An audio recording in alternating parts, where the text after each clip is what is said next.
자, 우리 이 렘넌트가 어떤 영적인 상태에 놓여져 있느냐. 렘넌트만 그렇게 했습니까? 우리의 어, 영적 현주소. 이걸 어떻게 하면은 지켜볼 수 있느냐. 우리의 기도의 현주소가 어떠냐.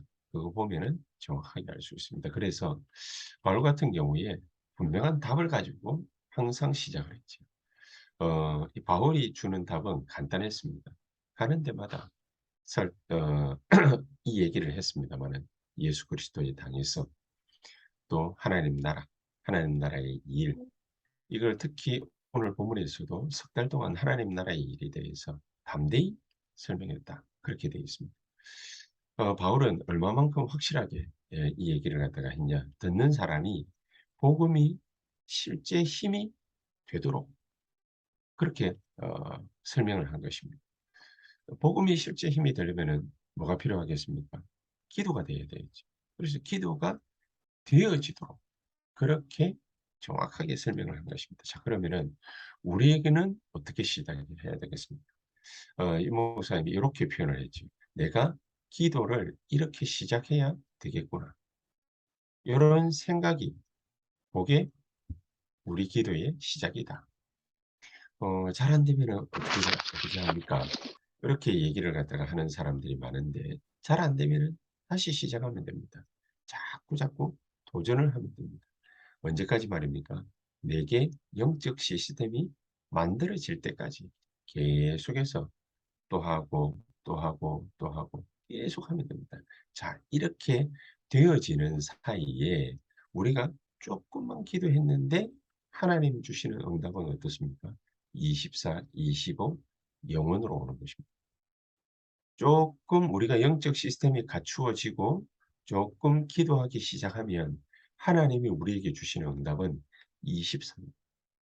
계속해서 생각나게 하고 또 거기에 관심 가게 하고 한마디로 말하면 집중되어질 수 있도록. 그게 바로 24입니다. 관건은 집중입니다. 우리가 한 가지 사실에 대해서 어떻게 기도를 갖다가 할 수 있겠냐. 뭐 일례로 순복음 기도 스타일을 보면은 간단합니다. 무조건 집어넣고 기도실에 집어넣고 성령 충만을 받는데 어떻게 받느냐. 할렐루야 할렐루야 할렐루야를 언제까지 외치느냐. 방언이 터질 때까지 외쳐라. 그렇게 가르칩니다. 그 실로 간단한 방법이거든요. 그런데 그게 잘된 방법이 아니고 잘못된 방법이지. 잘못된 방법이지만은 이게 특징이 뭐냐면은 집중시킨다는 것입니다. 집중. 우리가 바울이 가는 곳곳마다 회당에 들어가서 그리스도의 당에서 예수가 왜 그리스도인지 거기에 대한 당위성을 가르쳤다. 그것도 집중적으로. 그래서 사도행 19장 오늘 본문에서는 석 달 동안을 담대히 가르쳤는데 뭐를 말합니까? 하나님 나라에 대해서. 하나님 나라에 대해서 가르치니까 하나님 나라의 일이 벌어진 것입니다. 사도행 19장 1절에서 7절에 너희가 성령을 받았느냐? 바울이 물어보니까 우린 그런 거 모른다. 쉽게 말하면은 예수가 그리스도인 언약은 알지만 그 언약 붙잡고 어떻게 기도해서 성령 충만을 어떻게 받는지 그게 없었다는 거죠. 그래서 바울이 기도하고 안수했는데 그들에게 성령의 충만한 역사가 일어났다. 자, 우리는 어떻게 하면은 이 성령 충만을 체험할 수 있겠습니까? 아, 내가 이제는 이렇게 기도하기 시작해야 되겠구나. 그렇게 우리가 마음먹는 그 순간부터 하나님의 역사는 시작되는데 어떻게 우리에게 응답으로 옵니까? 24로.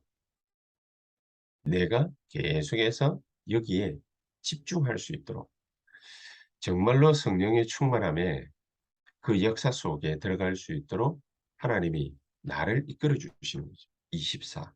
그러면은 하나님의 역사가 나타납니다. 25로. 그래서 우리는 반드시 어디를 가서든지 기도하게 되어지는 그런 24의 비밀을 하나님이 우리에게 응답으로 시작하시는 것입니다. 그러면서 어디에 가도 우리에게 기도하니까 뭐가 보입니까? 답이 보이기 시작합니다. 답이. 성령 충만에 증거가 뭐냐? 답이 보이기 시작하는 것입니다. 어딜 가도 답이 보이니까 하나님의 계획이 보인다는 얘기지요. 하나님의 계획이 보이니까 하나님의 말씀, 언약이 내게 나타나기 시작하는, 그게 보여지는 거지. 하나님의 언약이 보여지니까 하나님의 목표가 이루어지는 거 아니겠습니까? 그게 우리의 삶 속에 응답으로 나타나기 시작한다. 그래서 어디에 가도 답이 보이고 어디에 가도 응답이 오기 시작하는 것입니다. 이게 바로 25, 하나님 나라가 임한다라는 것이죠. 바울이 이거를 계속해서 설명한 것입니다. 어디에 있든지 뭘 하든지 그 모든 것을 활용해서 24 기도해라. 24 집중해라. 자, 그러면 우리가 삶을 살아가야 되는데 이게 가정주부가 가정을 잘 돌보고 또 밖에서 일하는 사람은 밖에서 일을 충실히 해야 되는데 그것은 하지를 못하고 우리가 기도를 계속한다? 아니지요. 어불성설이지요. 내가 하는 그 일을 가지고서 내게 25의 응답이 나타날 때까지, 그때까지 그 일에 성령의 충만한 역사가 있게 해달라고 집중하는 것입니다. 뭘 하든지 어디를 가든지 그 한 가지 일을 가지고서 집중하는 것입니다. 아유 뭐 나는 뭐 이렇게 어디에서 편의점에서 일을 하는데 뭐 여기에서 뭐에 집중한다라는 말입니까? 자기가 이 일을 잘할 수 있도록 집중하는 것입니다. 쉽게 얘기하면은 요셉 같은 경우에 보디발의 집에 노예로 팔려갔는데 그 일에 하나님의 성령께서 함께 하시도록 집중한 것이죠. 하나님, 내가 이 노예들의 허들의 일까지 하는 제일 낮은 종입니다. 하나님이 지금 나와 함께 하시는 역사와 증거를 주시옵소서. 계속해서 기도했는데 어느 정도까지 일어나 저 하나님의 역사가 일어났습니까? 보디발의 밭에까지. 보디발의 밭에. 보디발의 밭이 뭡니까? 농사 짓고 곡식 거두고 뭐 채소 거두고 하는 그 일에까지 풍성한 풍년의 다작의 그런 역사들이 계속해서 요셉을 통해서 일어나는 거죠. 요셉은 한마디로 얘기하면은 영적 시스템이 확실해졌다. 그래서 작품으로 나타난 거죠. 요셉이. 보디발이 탁 보고 너가 너와 여호와께서 정말로 함께 역사하시는구나. 함께 하는구나. 내가 그것을 확실하게 봤다라고 말할 정도. 자, 이런 결론에 우리는 이르게 됩니다. 요걸 보고 영적 서밋 시스템이라. 우리가 조금만 영적 시스템을 만들어 나가기 시작하면 하나님은 우리에게 주시는 것이 서밋 시스템. 저 정상에서 바라볼 수 있는 응답. 그 응답을 24, 25 영혼의 응답. 하나님은 우리에게 역사하시게 되어 있다. 자, 그렇기 때문에 우리 렘넌트 7명의 이런 영적 현주소를 가만히 한번 연구해 볼 필요가 있습니다. 창세기 37장 1절에서 11절에 요셉이 얼마만큼 어려운 일을 당했는지 우리는 잘 알고 있죠.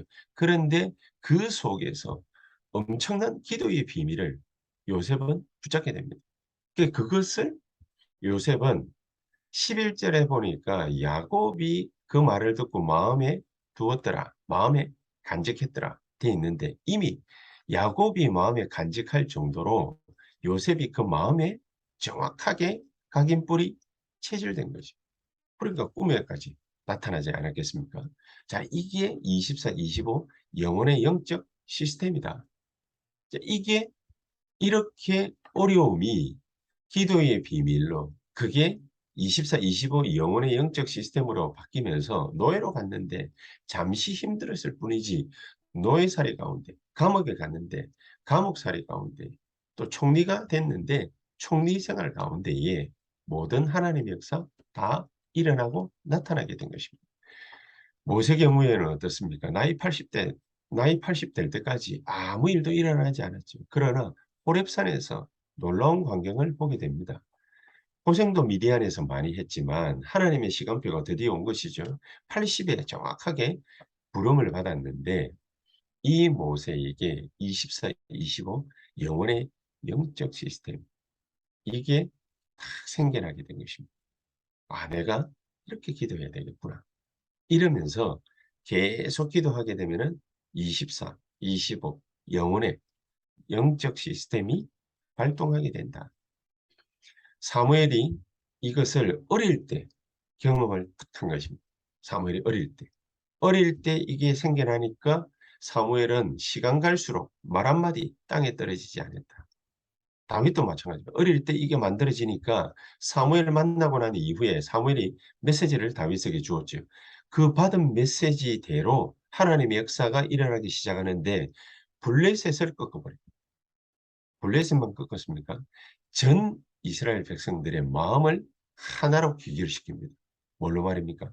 이 온 백성들의 마음을 하나로 묶을 수 있다는 것은 쉬운 일이 아니지요. 온 백성들의 마음을 한 가지의 메시지로 딱 묶어버리는데 그게 바로 성전 건축입니다. 온 백성들이 일어나서 성전 건축을 위해서 마음을 다 모아버리는 거죠. 이 위력을 누가 또 알았냐? 열왕기하 2장 9절에서 11절에 엘리사가 알은 것입니다. 엘리야가 조금 이 축복을 갖다가 알고 누리고 있으니까 엘리사가 이걸 알고 처음부터 이거 달라고 그러죠. 베델도 길갈도 여리고도 요단도 다 좋고 중요하지만 이것 달라. 뭘 달란 말입니까? 우리가 그거를 영적 현주소로 탁 붙잡고 있어요. 바벨론에 포로돼간 다니엘과 세 친구, 에스더, 모르드게 이런 사람들이 이 증거의 말씀을 굳게 딱 붙잡고 있어요. 그러니까 특히 다니엘 같은 경우에 다니엘서 1장 8절 9절에 결단을 정확하게 딱 하죠. 결단을 딱 하니까 영적 시스템이 갖춰지고 나니까 이게 결단하면서 영적 서밋 시스템으로 연결되죠. 서밋의 역사가 나타나기 시작합니다. 그러니까 바벨론 렘넌트의 특징이 죽어도 좋다. 뭐 살아본들 뭐 하겠냐 이래 자포자기가 아니라 죽어도 좋다. 내가 이 일을 위해서 죽어도 좋다. 망해도 좋다. 망해도 괜찮아. 그 감이 무너질 수밖에 없다. 그래서 다윗은 이 중요한 비밀을 잘 알고 있었기 때문에 가는 곳마다 회당으로 먼저 찾아 들어가서 렘넌트들에게, 특히 렘넌트들 그리고 렘넌트의 학부형들에게 그리스도의 당위성에 대해서 간절한 마음으로 설명한 것입니다. 왜 예수가 그리스도로 하야만 되는지, 왜 그리스도가 우리에게 필요한지 그 당위성을 분명하게 설명한 것입니다. 그 언약 붙잡고 기도하란 말이죠. 그 비밀 속으로 들어가란 말이죠. 그래서 사도행 18장 4절에는 안식일마다 그러죠. 안식일마다. 안식일마다. 예배라 예배가 얼마나 중요한지 그 예배 때마다 이 중요한 중요성에 대한 설명, 당위성 이거를 간절한 마음으로 설명한 것입니다. 사도행 19장 8절 오늘 본문에도 그랬습니다. 석 달 동안 담대히 하나님 나라 설명했다. 그 하나님 나라의 일에 대해 설명했다. 우리가 이 정도 되면은 우리가 어떻게 하면 되겠습니까? 정말 하나님, 주의 성령께서 오늘 이 시간 우리에게 충만히 역사해 주시옵소서. 성령의 충만함이 우리에게 임하게 하여 주시옵소서. 모든 흑암, 저주재앙, 실패시키는 어둠의 세력들이 완전히 결박될 만큼 우리에게 성령 충만한 역사 나타나게 하옵소서. 우리 다 같이 합심해서 한 1, 2분간 기도하고 진짜 집중하는 것이 중요합니다. 내가 이 하나님의 언약 붙잡고 얼마만큼 집중하느냐. 하나님의 성령께서 나에게 충만히 역사해 주시옵소서. 우리 간절한 마음으로 한 1, 2분 동안 합심해서 기도한 다음 우리도 한 15분에서 20분 정도 하나님의 성령의 충만한 역사가 우리에게 임하고 또 이것이 우리 교회와 특히 우리 중고등부, 유초등부, 대학 청년부 또 우리 남녀전도회 그리고 우리 산업인들의 우리 중직자들의 모든 그 현장에 70 영향이 나타날 하나님의 성령께서 나에게 충만케 해 주시옵소서. 우리 동성으로 합심해서 1, 2번 기도한 다음 우리 또 간절히 기도하시다가 자유롭게 기도하시다가 퇴장하도록 하겠습니다. 기도하십시다. 전능하신 하나님 감사를 드립니다.